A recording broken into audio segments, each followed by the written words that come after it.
traditionally, like I said last week, traditionally we start off all teaching with generating our motivation. So motivation is, why are we here? What am I going to do with the time that I have here? And making the most of this time. I'm not going to repeat everything I said last week on this, but essentially the motivation of a Lam Rim practitioner is a Mahayana motivation. So I'm interested in dedicating my life and my future lives even to becoming a Buddha for the benefit of all beings. I'm feeling the pain of all beings as pain of my own, and therefore wish to eliminate all suffering. And for that purpose, I'm going to use this time to my advantage, hopefully to help me in that journey. And there are obstacles sometimes from my side and sometimes from the teacher side, but if I have strong enough body chitta, if my faith is strong enough, then even though there are these obstacles, there's still plenty of benefit here. Okay, so there's the traditional prayer, Sangye Chadangma, or just in your own words, that's fine.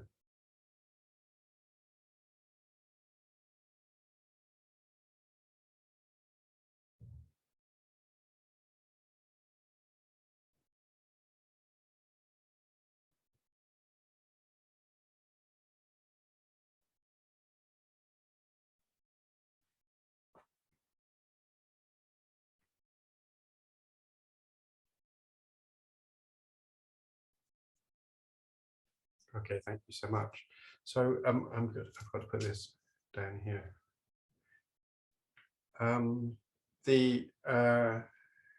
Last week we covered 3 chapters with the prologue, and then also very briefly on Atisha and Tsong-kha-pa and Geshe-la a little bit. And then we talked about the greatness of the teaching, and I waxed on about inclusivity and recognizing the importance of being able to support the spiritual path in all of its directions. So one of the beautiful things about the Lam Rim Chenmo is that not only can it be seen as a teaching to do with our path, our practice to enlightenment, it also gives us a very good outline for what is many aspects of most spiritual paths. Now, I can't claim to know everything about every religion. I can hardly say I know much about Buddhism, but what I can say is that the idea is to say that generally the purpose of a spiritual path is different from that of the normal worldly life. There's a standard division that we find culturally everywhere. So part of that is to say pulling away from the normal sort of ambitions of the world. Chapter 3 today is how to listen and how to explain the teachings. So one of the aspects of this is for us to contemplate the benefits of hearing the teaching. And one of them is developing reverence for the teaching and the instructor, although not so much me, but in general, and how to actually listen as well. So the point about this really is going to be that it's through hearing. When we talk about, there are lots of words I'm going to be using, like Sravaka and Bodhisattva and Bodhicitta and so on. Some of them you may be very familiar with, some of them not so much. They all get explained, and I will do my best to sort of repeat and define as we go through as well. So the Sravakas is the hearers, also which is like the Arhats of the Theravadan school, are called listeners, and that's because they've listened clearly to Buddha's teachings. And it's through hearing, in fact this is one of the sutras, that we're able to understand anything. It's through hearing that we can overcome wrongdoing. And it's through hearing that we're able to eliminate what's meaningless to us. And it's through hearing that we are able to achieve nirvana or enlightenment. So the point is that if we do not listen, then we have to find out, we have to discover for ourselves everything. Now that does happen. It's called the pratyeka realizer, pratyeka Buddha, or the solitary realizer. So a Sravaka Buddha, somebody who listens, can manage to achieve nirvana in 7 lives from basically having no experience at all, or sometimes 1 life if they're lucky. A Bodhisattva Buddha normally takes 3 countless eons, so 3 entire lifetimes of a universe. But there are ways in which one could speed that up to much shorter time. But then a Pratyeka Buddha is much longer than both of those. And that's because a Pratyeka Buddha is having to learn things on their own. So being able to listen actually helps us to be able to cut through and learn from those who've gone before us. And it's only through listening that we're able to do that. So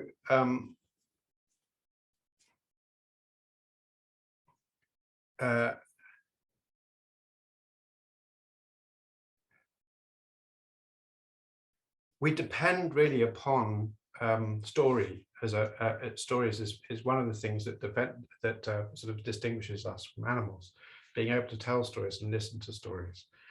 And in many ways, what this is, Lamrim is not diminishing it in any sense. It's a story, it's a narrative against which we, hopefully it resonates in a way that allows for us to change our life and change our activity. So we're looking really at saying that it's very hard without a manual to understand a car or a computer or whatever. It's very hard without some form of guidance and or instruction to be able to do very much.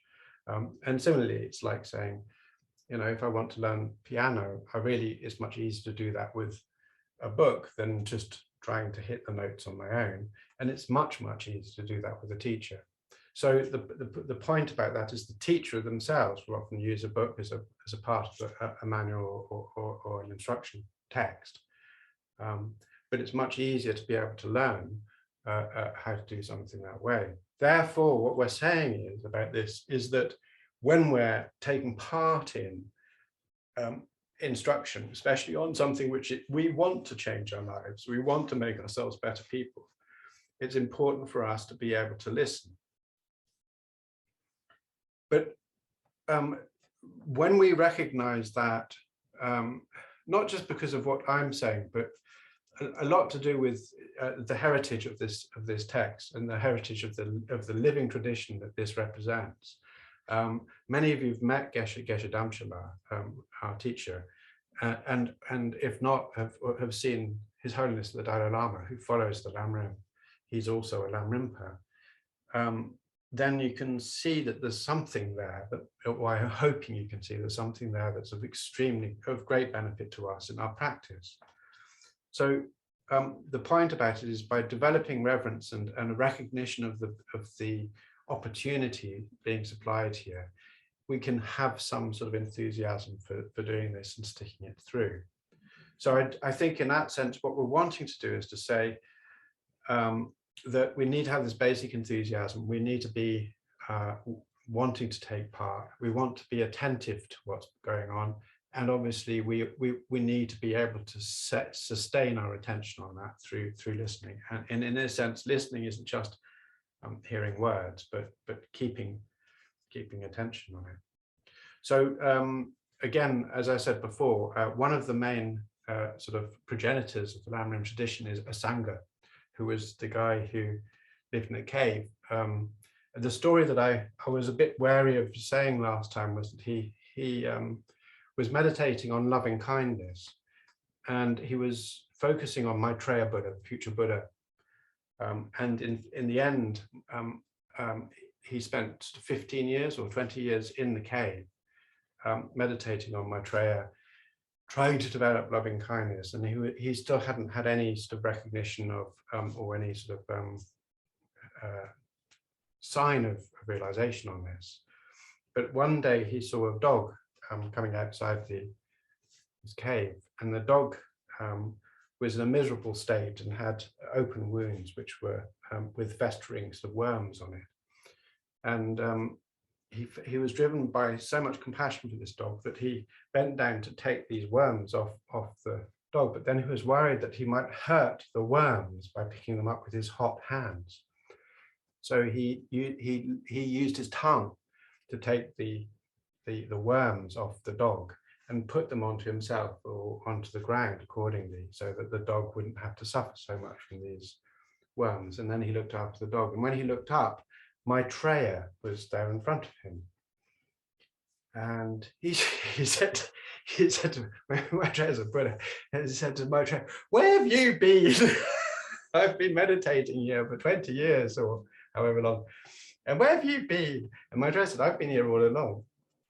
You just weren't ready yet. You weren't ready to see me. But now, yeah." So this was like, he saw this as a way of being able to recognize that he developed that sort of sincere loving kindness. And then Maitreya gave him teachings and texts, and this started the bodhicitta, the bodhicitta bodhisattva tradition that is a very important part of the Lam Rim Chenmo. So again, I said to you before, I showed you the pecha here. I'll show it again. Last week, and this guy on the left here, you can't see here. That's Asanga, Maitreya, sorry, Asanga's teacher, and then that there is Manjushri, who is Lama Tsongkhapa's teacher. So they're deities, they're Buddhas, but in a sense, these are people who had a direct relationship with them. In terms of whether or not this is metaphorical is a question. It doesn't bother me either way. What's important is they had a lot of insight in that particular area.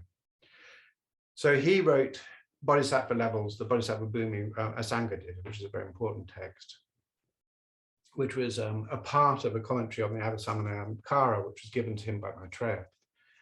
And he said that in the Bodhisattva Levels, he said you should listen with 5 basic ideas in mind. The idea of a jewel, and the idea of the jewel is that the teachings are incredibly rare, because the Buddhas very rarely appear, and when they do appear, the teachings they give don't last very long. So on the idea, we'll talk about this when we deal with the precious human rebirth. There are many times, many eras, and many places where Buddha's teachings aren't available to us.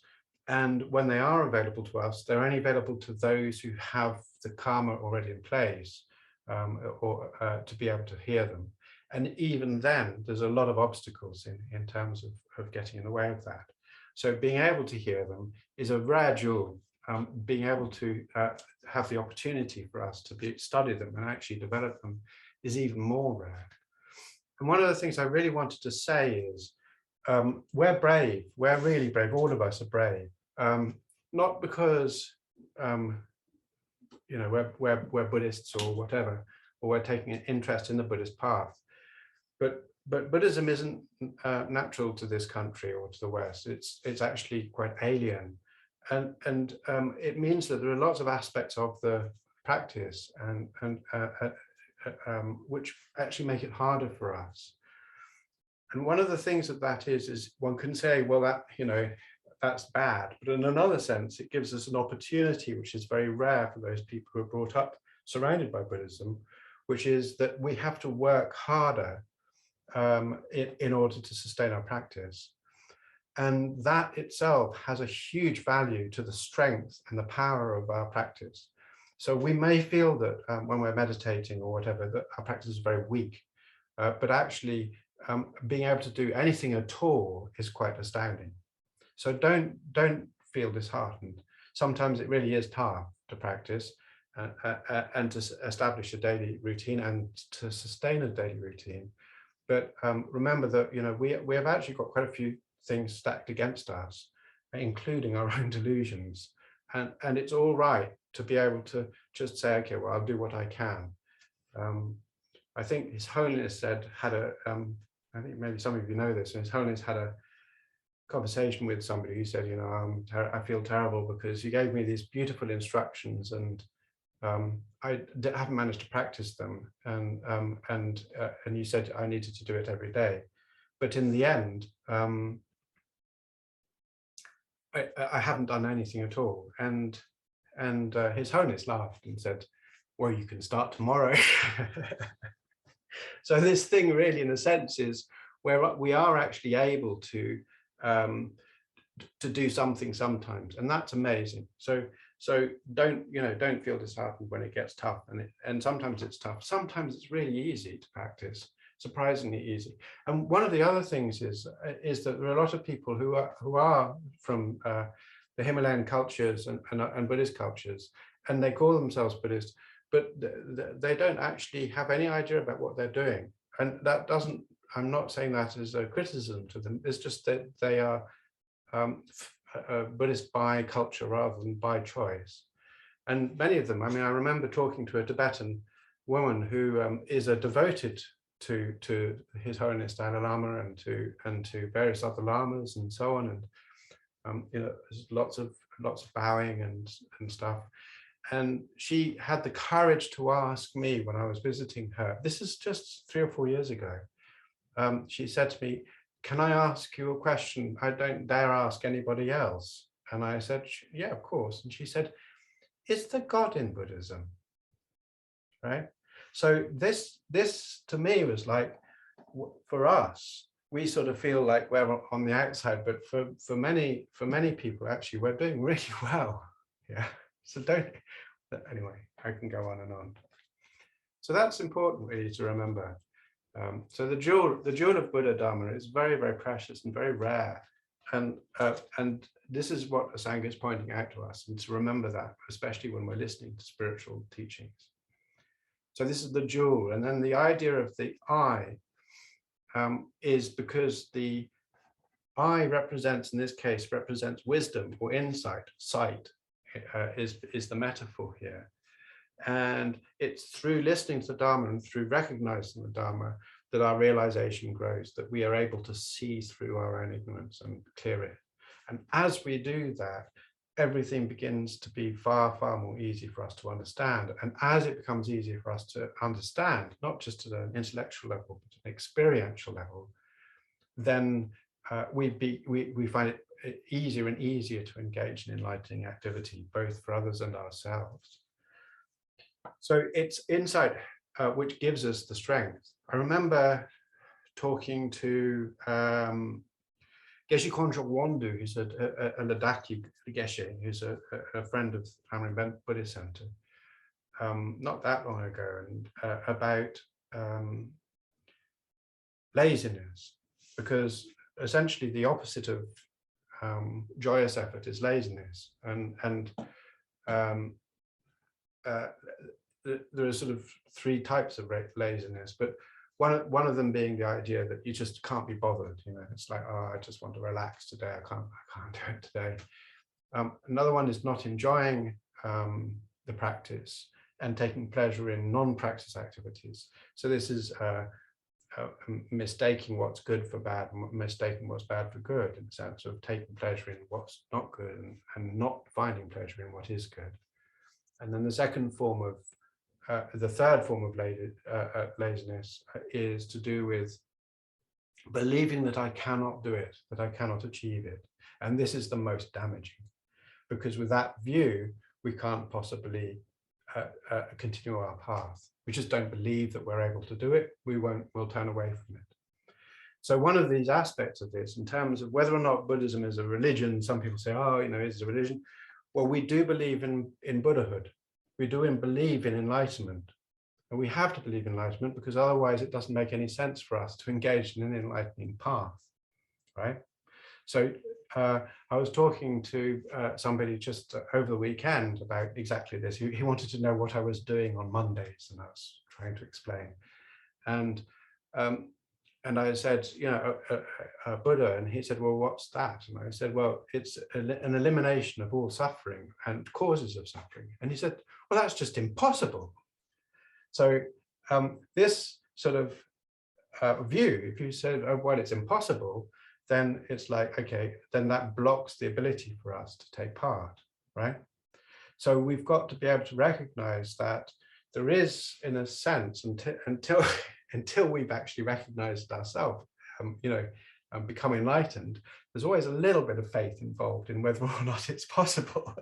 We have to trust that Buddha was enlightened and that enlightenment is available to us, right? So it's not it's not like believing in a God in some sense, but it is still, in a sense, also to do with a degree of faith there.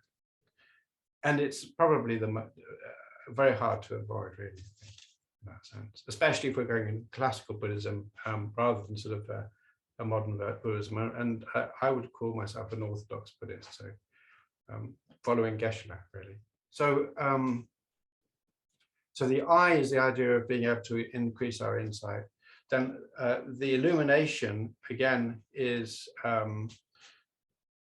light, which is not only is the ability for us to see clearly, but also the light required for us to be able to see is necessary. So the Dharma, this is Dharma teaching, right? So these are some of the qualities of Dharma teaching. And then great benefit, because essentially this provides us the vehicle for the path to enlightenment.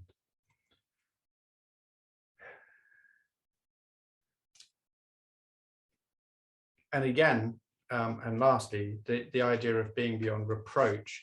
And what's really meant here is that one of the things is, if, especially once we've developed our motivation for enlightenment, for developing ourselves, and once we've engaged in listening, even if the teacher is rubbish, on our side as a student, what we're doing is bodhisattva activity. It's not something to be ashamed of, right? We're actually engaging in practice by taking part in and committing ourselves to listening to Buddha Dharma. So that there is a really great way of thinking about saying how on our side we've got many benefits available to us, just being able to want to take part in the Buddha's path through listening to the Dharma. And this is very true for me. So again, here it says the Sutra of Chittagarbha, Chittagarbha Sutra. It says, listen to the teachings with one-pointed faith and respect. Don't deride the speaker, honor your instructors, and develop the idea they are like a Buddha. And this is one of the areas which, of course, some people have abused. And I'm not, I think one has to be very careful about this. And it's not saying that, I'm asking you or expecting you, or is a teaching, the Lamrim's saying to you, oh, look at Ben as a Buddha. That would be a huge mistake. Believe me, it would be a mistake. I think the point about it is to say that the best of what can come out from the teacher's side is that lineage of mind that has been transmitted through all of the teachers from Buddha. Yeah. So that part, whatever is coming out of me that is actually inspired by and belongs to that lineage of mind, that's like Buddha. But there's lots of Ben still, and that's rubbish.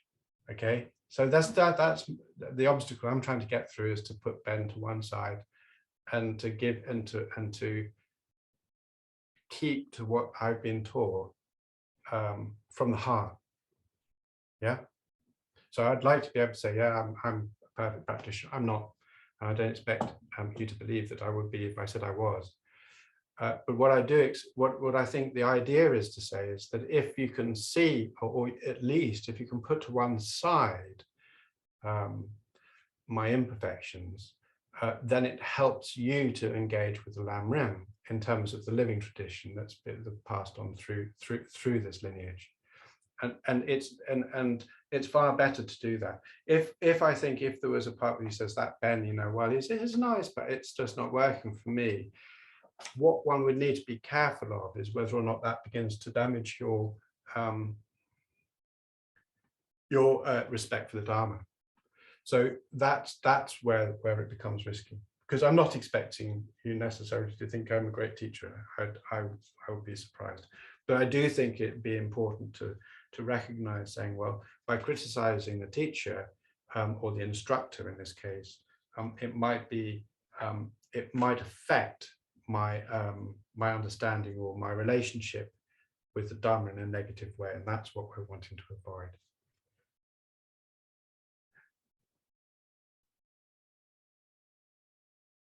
So I'd say that also, again, we're going back to the Bodhisattva levels. This is the teaching by a Sangha. Bodhisattva, there are two main texts used throughout the Lam Rim Chenmo. One of them is the Bodhisattva levels. The other one is the 400 verses, which was done written by somebody else, Ayadeva. And so Bodhisattva level says, be free from arrogance. And I think this is actually really important. It's very, very easy.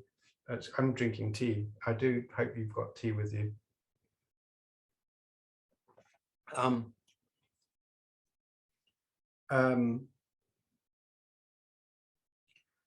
It's very easy, especially in a Western mind, to sort of to hold on to my views and not really listen or compare my views with what I'm hearing. And this within a Tibetan tradition is considered to be arrogance because it doesn't allow you, you're not opening up to what might be said that might be completely different to what it is that you imagine it to be. So one of the ways, in a sense, is really to look at sort of holding your convictions in suspense and allowing yourself to listen without prejudice to what's being offered, and at the same time to recognize homage, not towards me or necessarily even towards Lamrim, but towards Buddhism and towards Buddha Dharma, or if you like, towards the spiritual path and the spiritual journey. So, and this again, he says to show deference. Now, there is a part of this in which can get a bit over the top, and it's like, lots of this going on. When the Lama goes by, it's like, I don't really know. Some teachers, some Tibetan teachers don't like it very much. It's like, it's freaky. But they do recognize it's what it's about, which is this idea of showing deference. I find it very awkward personally. But the idea is actually much more to do with not how you behave, but what's going on in your heart. And it's not deference towards the teacher so much as it is towards the Dharma, and again, and also to Buddha and to Buddha and the spiritual path. And another thing is not looking for the chance to argue. So there are a couple of others here which I sort of feel a little bit I've gone over already, but not looking for the chance to argue, which is like, oh, well, he said that, but he said that. That mind can block us from actually listening further because we start getting involved in the debate points that we might want to have, or the argument points, and that becomes a distraction and takes us away from what we might benefit from. So there's also what's called not bringing the mind to the 5 conditions, and this is basically like, I'm not going to listen to this person because she or he has fallen from ethical discipline. So there are lots of people who might criticize me. I can imagine there are many more than I know about, and they might say, oh, well, I can't listen to him because he's full of rubbish. He's done all sorts of bad things. But that mind blocks us from the opportunity which is raised by our motive, by our motivation and engagement of the opportunity to engage in Dharma, which is on our side, not on my side, right? It's on the side of on whoever we are. So that's up to us to deal with anyway. Or you might say, I come from a bad family. And this is another thing which is less strong, but in the UK and in Europe, we don't really care which family people come from so much. But maybe if I was Prince Charles, I'd have a few more people attending, but that's for another reason, I guess. But I think there is a part of that, which is to say, I've heard some people say, no, I really like to listen to Tibetans. So in that sort of sense, we have this idea of saying, well, the Dharma is not really available to us unless it's through Tibetans. I want to be taught by a Tibetan. And this sort of is actually a mistake. Dharma is available to us from anybody, and not necessarily from somebody who's been trained by a teacher either. Sometimes you have people who, with their remarkable journeys, who've got an amazing wisdom, insight to be able to offer us. One of, in the Jataka tales, one of Buddha's bodhisattva lives, he recognized a demon was having a shower, and he was known as a demon, and the demon was reciting a couplet. And the first two lines of a four-line verse, but I was fascinated by them, and then he said, I want to, please share with me the second two lines of your verse, knowing that he was a demon. And the demon said, you're not willing to pay the price. And Buddha said, what's the price? And he said, your life. And Buddha said, I'll do it. So he sacrificed his life for this purpose, and the demon gave him the four lines, which was about how everything is impermanent. So this is one of the ways in which Buddha learned. So even though the demon had terribly bad ethical practice and a very bad reputation, Buddha still saw an opportunity to learn from him and was willing to pay a huge price in order to retrieve that Dharma. So again, another thing is apparently, if you're, some people are like, oh, I don't want to listen to Ben because he's not very good looking. So this sort of idea is, again, not really good. It's not to whether I'm attractive or unattractive, or have my glasses on or what, shouldn't make a difference. Okay, so it's not about my appearance or where I come from or whatever. Or if I'm inarticulate, you might say, oh, he's fine most of the time, but every now and then he mumbles away, which I know I do. And it's like, okay, but the idea is to try to let that go a bit. And also to judge me for speaking harshly or unpleasantly. Now, most of the time, I do for my very, very best not to be harsh or unpleasant. And I deserve not to do that. But sometimes, especially if I'm quoting, sometimes Geshe, when Geshe was training me, he was sometimes quite harsh, but I understood exactly what he was saying, and always had a lot of love for him. I don't know if you, all these stories, but when I was first at the center, I found it very hard to get up at 6:30 in the morning to do morning practice. And I was used to like signing on. I mean, it was, nobody had a job at the time. And I was like, sort of like, get up when you get up and all that. And, but Lamrim, Buddhist centers 6:30, where we're all done in morning puja. And Geshe was saying to me, oh, it's useless. You've just got no discipline at all. And I said, well, I'm sorry. And he said, your parents, you didn't do such a good job. And I was like, well, I'm really willing to learn. I want to learn, please, if you can help. And he's like, well, I don't know, I can't do very much. Anyway, so a couple of days later, I overslept, and he rushed into the dormitory where I was sleeping, and he shook the bed and said, get up, like that. And as I jumped out of bed, put all my clothes on, rushed down to the shrine room and sat there to do puja. And an hour later, I was serving him breakfast, and I said, thank you so much. And he laughed, and he said, well, you need to get up.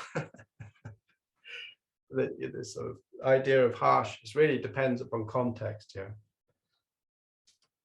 Anyway.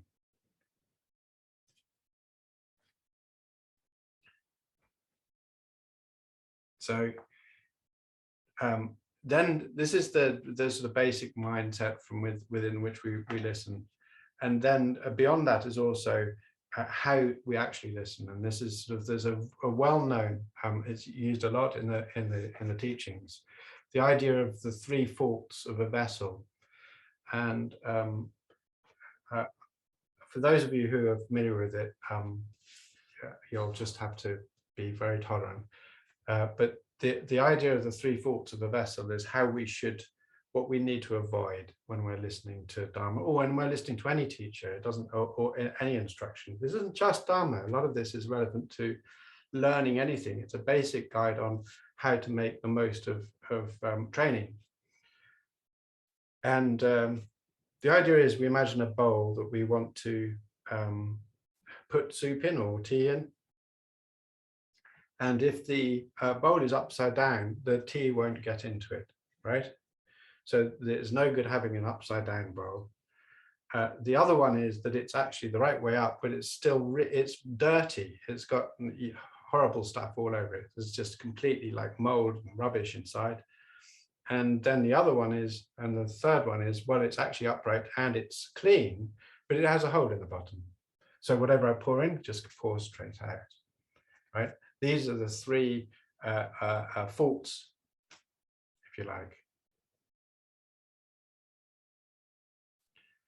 And Je Rinpoche says here, if it has these faults, then even if a rainfall of Dharma from the clouds of assembled deities, of all the Buddhas come together to teach you, first of all, the Dharma won't go inside because your mind is upside down.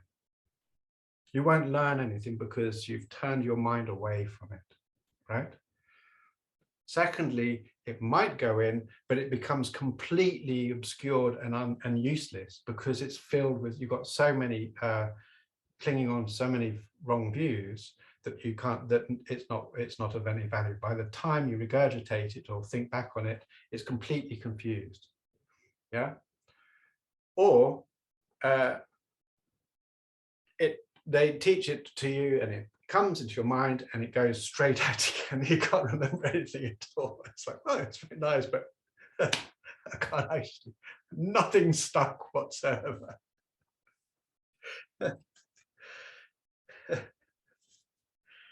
So again, this is like saying, one of them is not paying attention, if you like. One of them is misunderstanding or not listening with a clear motivation, or mixing it with wrong view or mistaken views, such as thinking, oh, this is political, or this is to do with that, or whatever, rather than thinking about the truth, which is about the journey to enlightenment. The whole text, the whole practice is about one thing and one thing only, about getting enlightened. So, and lastly, not taking the time to consider, to think, or to reframe. In a sense, one of the things I learned years ago, I tried to be a teacher,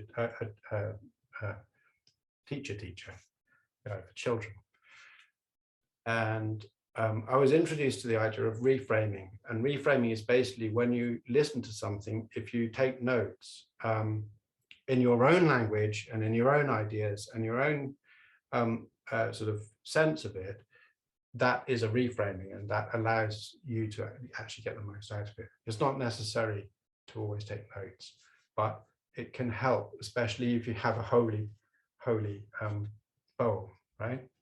And I think one of the aspects of that is some people, having been told take notes, they just write everything down that's being told them and don't get the time to reflect in the moment either, which is just also not very useful.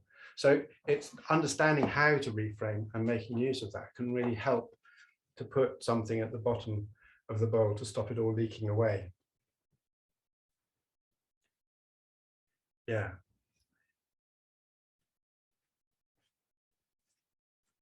So he says this again, listen well, thoroughly, hold it in the mind. And in the Bodhisattva levels, again, Sangha says, listen, well, wanting to understand, staying one-pointed, attentive, with your mind focused and reflecting with complete composure. And I think if this had been written in the last 10 years, it might also say with your phones off. But you know, that's sort of one of the things we don't have. I don't know if any of you been in a school, in a class recently, but in the last few years, but there are you'll find lots of students actually busy doing their WhatsApp or whatever. And that doesn't help because you lose your attention. So it is good to be able to put that to one side.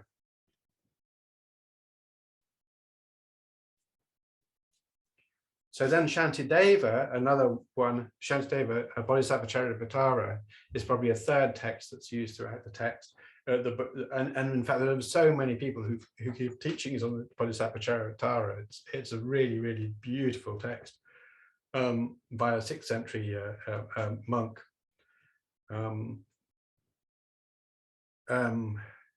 He was in Newland, and he was known as the 3 realizations because nobody ever saw him do any work, and nobody saw him doing any study, and nobody ever saw him doing any meditation. And so they said the 3 realizations being all he ever does is to eat, sleep, and shit. And those were his 3 realizations, because that's all he seemed to have ever realized. And in the end, they were so fed up with him that they said, let's embarrass him by asking him to teach. And then he'll leave the monastery in embarrassment because he hasn't learned anything. And so on the monthly meeting, they said, will you please teach? And he did, and he taught and what he taught was the Bodhicharyavatara. And what they realized, that he'd just been very, very quiet about his study, and he'd been very quiet about his meditation, and he'd kept his head down, but was had written this beautiful text. And they said, please stay, we didn't mean any harm. And he said, no, I'm not going to stay, you didn't want me here. And he went off, and he actually ended up giving up his robes and became a palace guard, and just lived as a layman.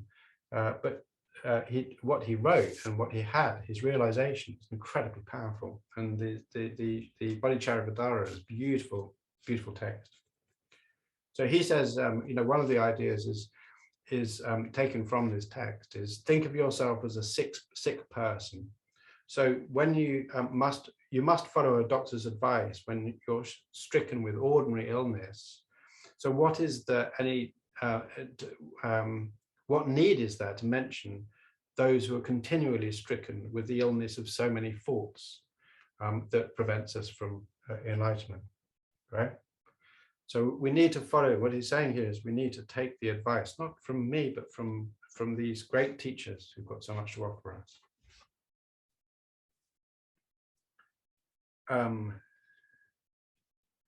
Then it says, think of the instructor as a doctor. Again, as I said, I'm sorry, I'm not a great doctor, but I'm going to you're going to have to deal with me for the moment. But I think in the end, hopefully, there's still some sort of value here. But think of the opportunity here, and the Lamrim and these sessions as medicine. So if you like, what we're working on is helping to remove our delusions. An earnest practice is the way to cure our disease. And the point here is exactly right, is that, as I said last week, and if our practice isn't earnest, it's sort of a black stone, like, you know, from Geshe Bendawa. So what we want to do is to make sure our practice is earnest and meaningful. This does not just mean when we're sitting doing our meditation and thinking about whatever it is that we're thinking about. It also means in our day-to-day life, keeping mindful, not like, you know, moving very slowly, but being aware of whether or not we're going into a negative view. Yeah. So keeping aware, or if you prefer, vigilant. Yeah. So we need to keep vigilant in terms of our actions and our speech and our mind. So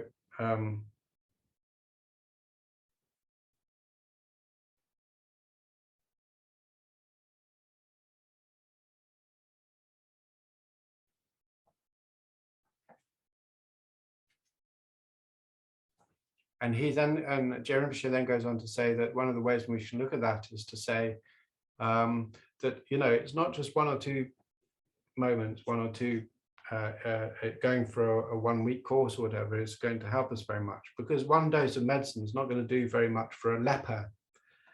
And the depth of our delusions and the obstacles to our enlightenment are huge. They're so vast that we're not even aware of how large they are.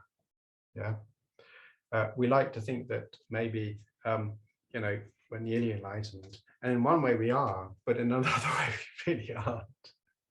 So we've got a lot of work to do, and therefore it requires us to develop that continuity of our practice for that to be beneficial.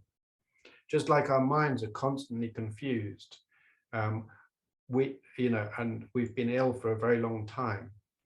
So what benefit is there, he says, what benefit is there of given by lepers who've lost their arms and legs if they only every now and then they take their medicine? And this goes back to what I was saying again last week, which is this idea of continuity of practice, going into a 24-hour continual thread of sustaining our practice. And practice often isn't about saying "Om Mani Padme Hum" all the time. You can go a bit crazy if you try to do that. You can get you can damage yourself from it being over intense. But we are looking at that vigilance about just maintaining and doing our best that we can be. We're being our best, the best person we can be in any given moment.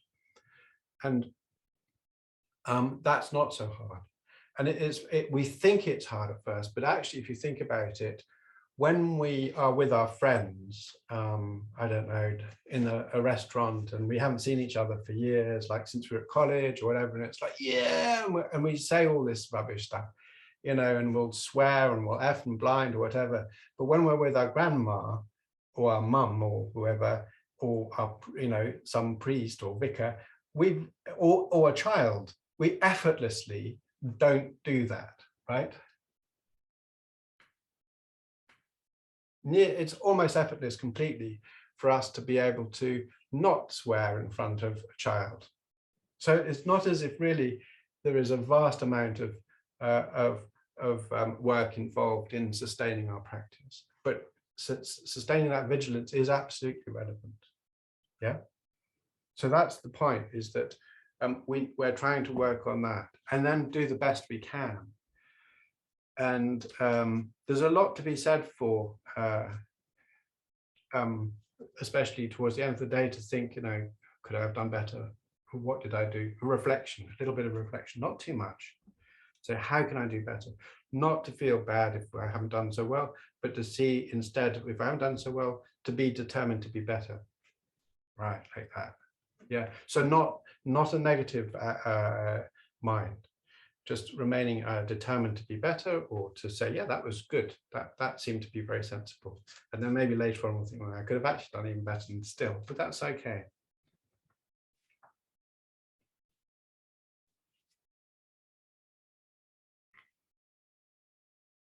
So again, and this is really what I wanted to say, I've been trying to say a lot again and again, is Shantideva, again, in the Bodhisattva says, you have to physically put these instructions into practice. We have to live these words. We have to live our Dharma. We have to live Buddhism and enlightening activity, because nothing is accomplished by mere talk or mere intellectuality, right? And it's like saying, do sick people get helped by reading a medical book? Right. So we might understand everything there is to know about tuberculosis, but if we don't take the medicine and follow the therapy, it's not going to help how much we know about tuberculosis. This is if we have tuberculosis, right? So in that sense, Geshe Damshala had tuberculosis. He had it for many years, but it was dormant, and then it came out. And lots and lots of Tibetans got it when they came over the mountains into India. and it came out, and he had to be treated for it. He was very ill, but it meant he had to have surgery and had to take this very, very heavy medicine to do it. And he was so impressed by Western medicine for doing this. Most of his friends had died of TB. And the local Welsh hospital, Neville Hall in Abergavenny, were very, very friendly and nice, and treated him very, very well, just like anybody else. And his whole understanding of like the NHS and medicine was really lifted by it. And he was very, very appreciative. He said he gave him another 10 years.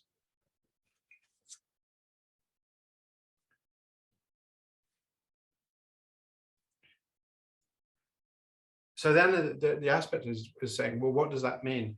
And again, and I'm repeating myself, but then Je Rinpoche repeats himself a lot, especially because he's quoting from various different sutras to show that the base of what he's saying is not just made up.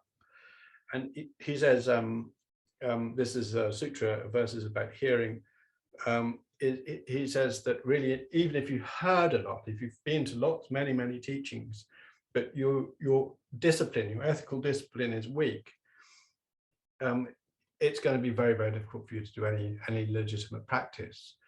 But if you've heard very little and your ethical discipline, even like one teaching, but your ethical discipline is strong and you stay good, and again, good in the body, speech, and mind, and then you'll have many realizations. It's much easier to develop your practice.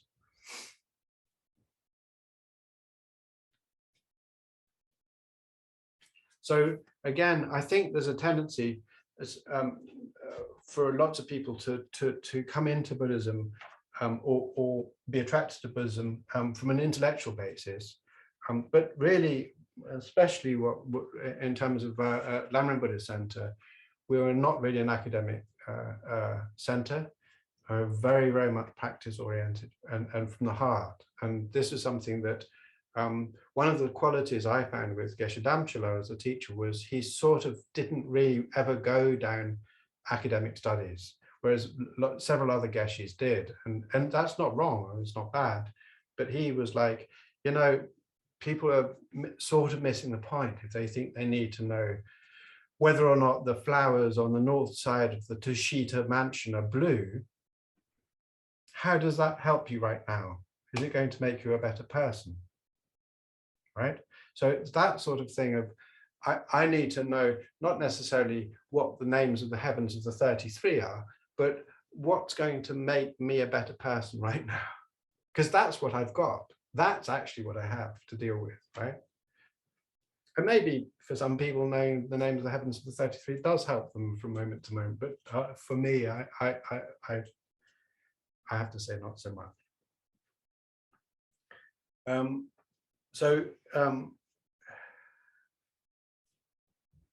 And again, then it talks about this is, although there's actually a Sanskrit text, an Indian text, it says the foolish are sorrowful at the time of death. They say, oh, my practice was poor. Now what can I do? And not having found any depth, they will greatly suffer. And such is the fault of delighting in just the words of the teaching rather than taking on the substance. There are lots of cases, and this comes out a bit more in death awareness, which is about 2 or 3 chapters away. And one of the aspects of that is often teachers and also monks, when they're on the deathbed in a monastery, still today, they say, do you have any regrets? Because you've got, you know, maybe an hour or 2 to live. Do you have any regrets about your life? And one of Geshe-la's teachers, he remembers saying, you know, oh, yes, I have a regret. And everyone was a bit surprised because he was a really high Lama, very, very attentive Lama, very, very busy. He was always teaching, he was always meditating, he was always doing so many things. And he said, yes, yes, I have a regret. And they were like, oh, Rinpoche, what is your regret? And he said, well, about 25 years ago, I was eating my food, and after supper, I had a 5-minute rest.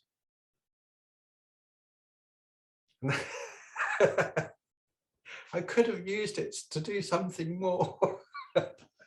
So the idea really, I think he was trying to say to them is, don't waste your time, man. I've got about, I can't go anywhere close to that. I have to say, I couldn't do that every day. But this is the idea.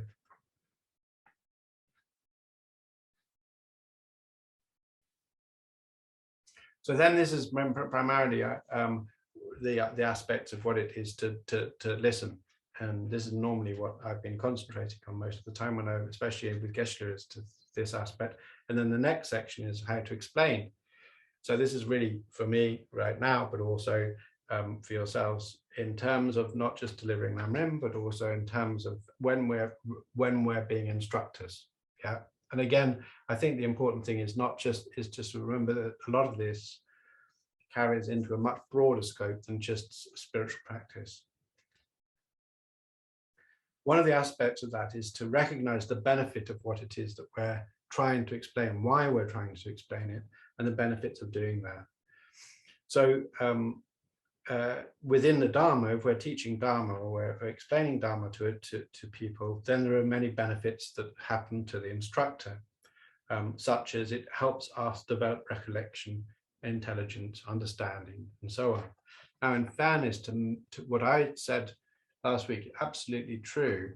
I think, although I'm going to go slightly, just for the moment, take a pause from the text, is that for me, my direct experience, rather than what might happen in the future, is that through instruction, it helps my practice develop quite a lot.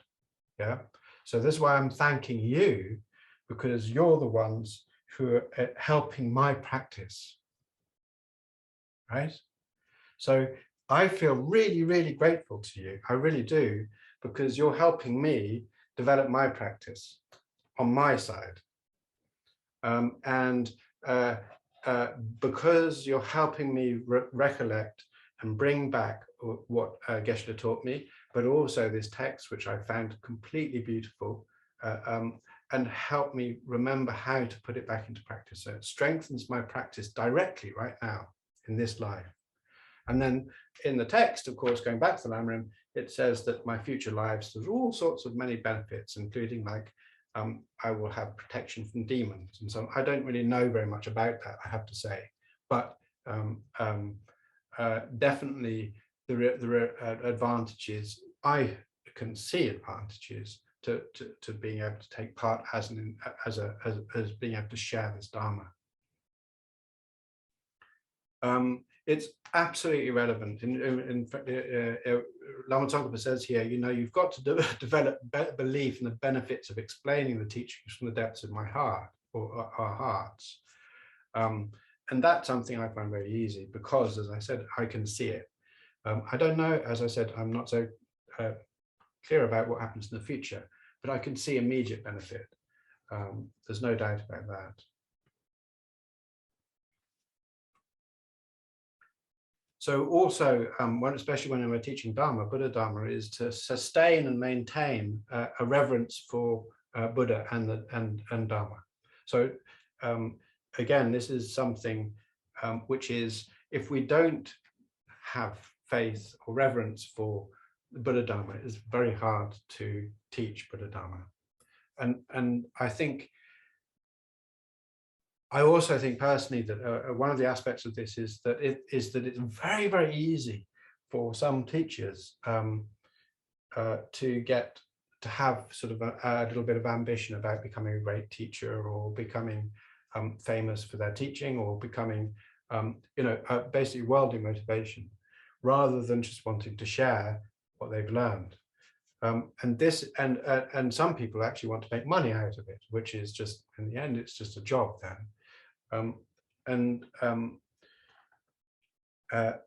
although this text specifically says don't do that, there are still people who will. I mean, obviously, not everybody's a Lam Rim, but with Geshe Damshala, it's like, you never do that. So I've got basically a vow against that sort of activity, not just a determination, but a rule not to do that. So on my side, the only point is, the only reason why to share this is because I have faith in it, right, on my side. And so that makes it much easier for me in terms of checking off the checklist that Je Rinpoche supplies here.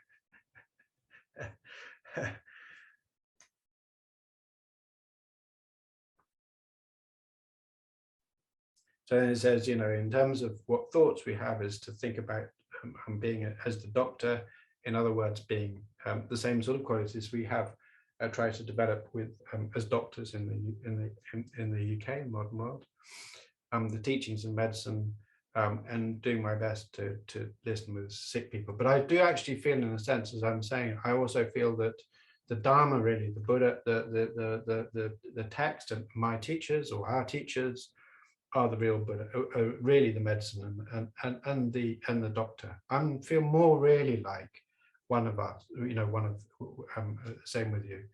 And I'm just sharing on my side, but in the sense, I also feel that I'm still really as much a patient, and get huge amount of value out of doing this. But still with this mind of wishing to recognizing Buddhas and Buddhahood, enlightenment, and the teachings to enlightenment as being valid and wanting them to remain, to last. So another thing is to have, on my side, on the instructor side, to have love for those who are here. No, I don't ever have a problem with that, but maybe because I'm very restrictive about who comes. I don't know. Anyway, so that's one of the aspects there, is to make sure that on my side there's a very strong loving kindness, a loving attention, and not to have any jealousy about saying, well, maybe there are other better teachers. I know there are better teachers than me, but I don't feel bad about that or jealous for them. And likewise, to give up a laziness of procrastination of saying, yeah, well, I can teach you, but I'm not going to teach you next week, because I've had enough. And again, being tired of it, having to explain something again and again. So sometimes some people find something's very hard to listen to, and they need to hear it many, many times. So the idea is to say not to develop impatience with that.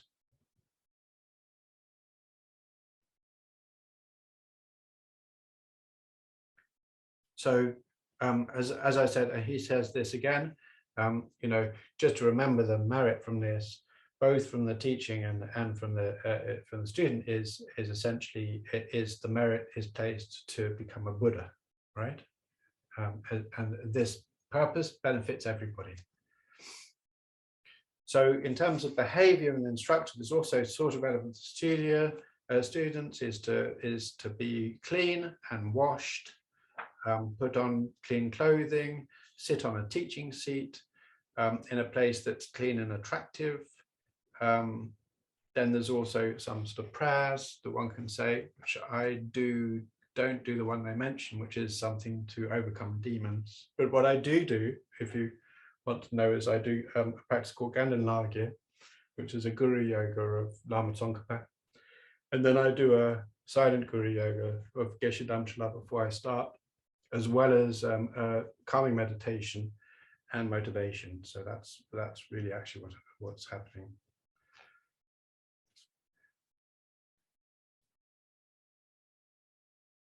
So then the fourth point, this is when they're coming to the end of this chapter, is differentiating between those you should and should not explain to who you shouldn't explain to.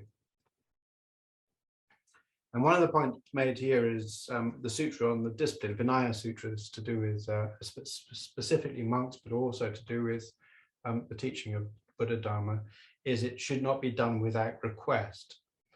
So it's important, certainly traditionally, to have the teaching having been requested, not just to say, just to give it without request. And in this case, it was Lamrim Buddhist Center who requested. Initially, the first contact was made by David Johnson, who's one of the trustees, and then Jill and Joe followed up. So that was the request that was made in this particular case. And then there's, sort of say, you need to investigate whether or not the student's suitable.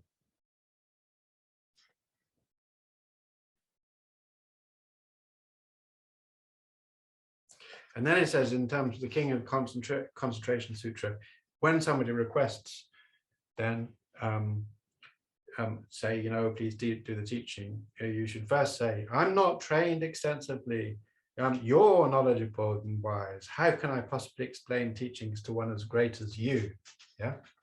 So this is the idea of saying, not to be casual about it, but also to say, somebody really needs to show that they want you, that they're not saying it casually. They're actually asking you because they think there's something you've got to offer. So I think that's really a good idea, is to say that sort of just. It's a bit weird though, because of course in the modern world, advertising is like, we're selling you this, you've got to get this, this is the best, I'm the best teacher in the world. And here we come from a completely different, but in many ways much more gentle and understandable way, which is like, no, I've got nothing to show you here. Find somebody. I'm really very humble. So we have to be a little bit careful, right? In terms of the way in which we look at that in the modern world, because everybody's trying to grab your attention, and here it's saying, don't do that, right? So I think that in the end, one has to say, well, look, yeah, okay.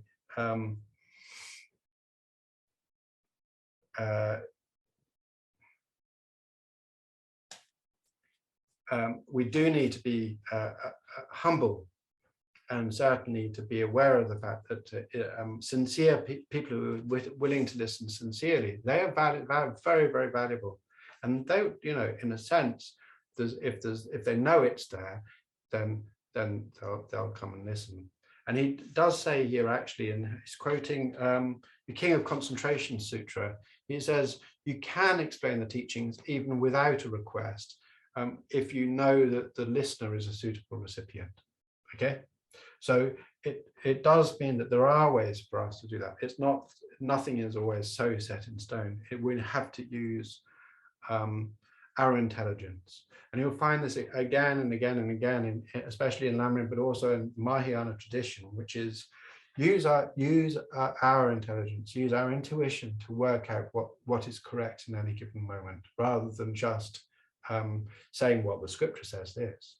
So we have to be aware and wise and show insight into what's actually being meant by it, not just taking the words from what it said. So then the sutra, again, going back to the Vinaya Sutra, it says that one should not explain teaching to those who are seated if you are standing.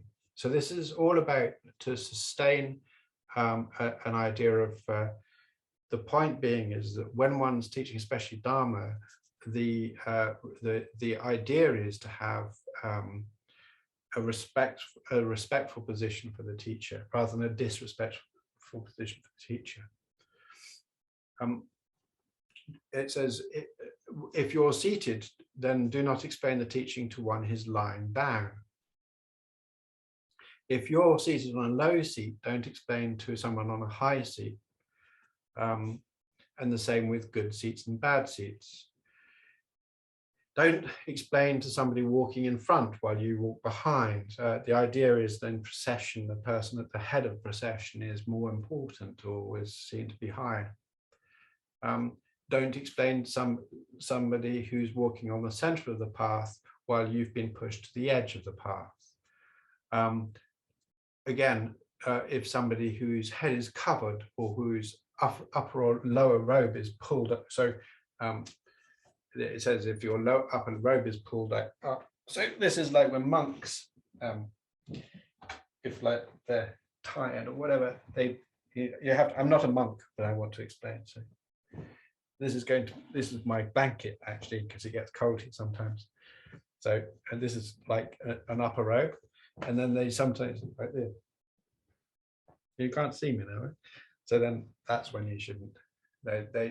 You'll see sometimes young monks do that, and the disciplined monk will come and tell them off for it.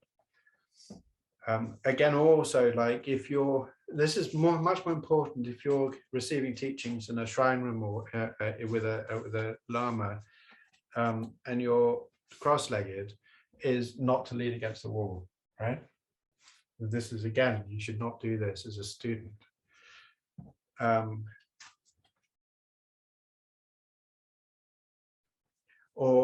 also it says, whose arms are crossed with their hands on the shoulders like this, like, and not, this is like closed, they're not really listening. Or if they're like this, then they're really just relaxed and not really taking attention.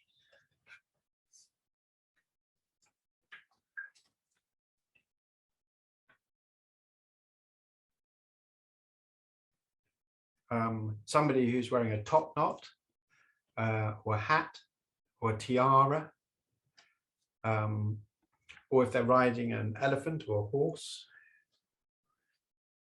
or in a sedan chair, which is something we have to worry about a lot now, but or it even says somebody who's wearing shoes or boots. So we have to understand that in context. It's just like, it doesn't mean that, you know, if you're wearing shoes, you have to take them off right now.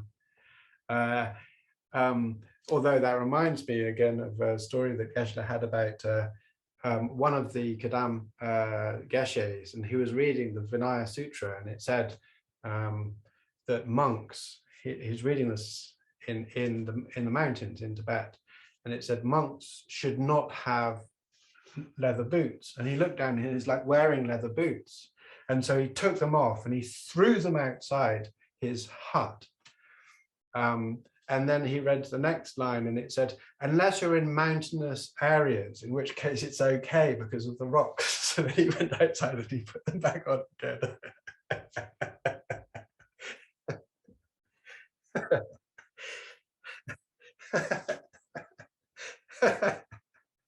So, yeah. Again, also, if you're holding a sword or a spear or something like that, then it's not good. Or wearing armor, then it's not appropriate for receiving Dharma teaching.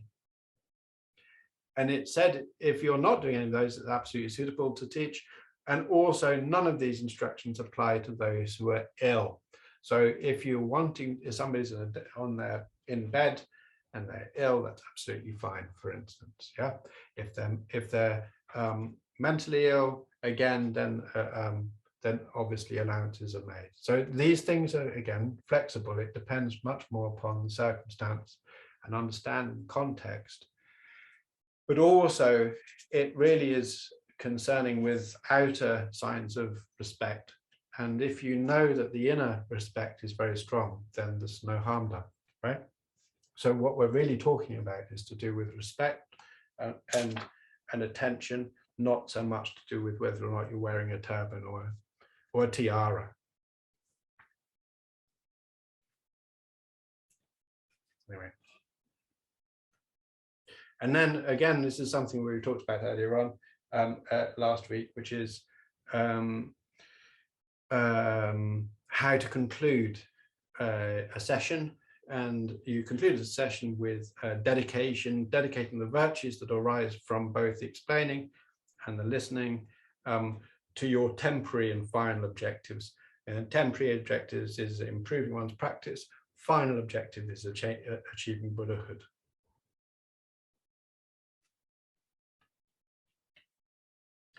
And by doing this, it says there are many, many benefits for both the student and also the instructor. Everybody benefits from this. It definitely helps our practice.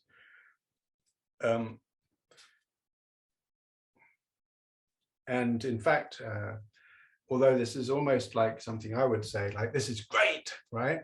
This is amazing. In fact, the Lama Tsongkhapa says this is a great instruction. You will not transform your mind without being certain about this. It really is important to get to keep the quality of listening and teaching correct. And then, having done that, which has been quite a long chapter, he says, I don't want to be too excessive in terms of this discussion, so I've kept it nice and brief. And that's chapter 3. Right, so now we're on to relying on the teacher.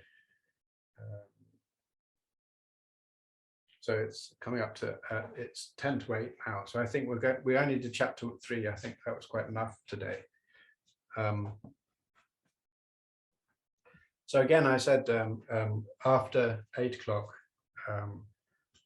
I'll stay on if anyone wants to discuss anything or have questions or anything at all. But first of all, what I'd like to do is to dedicate any merits that we've had for this session. And following last week, recognizing the 4 types of dedication of long life for the Dharma, long life for the teachers, that all sentient beings may achieve enlightenment, and that we ourselves dedicate ourselves to becoming Buddhas for the benefit of those.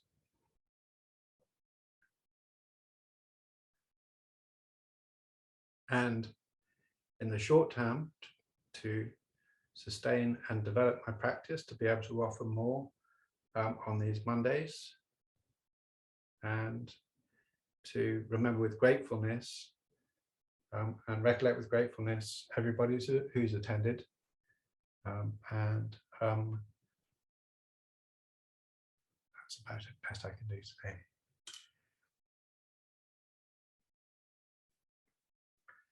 So I think we've got a few more minutes, so let's just do a 5-minute silent meditation. So silent meditation, I think I'm just going to do simple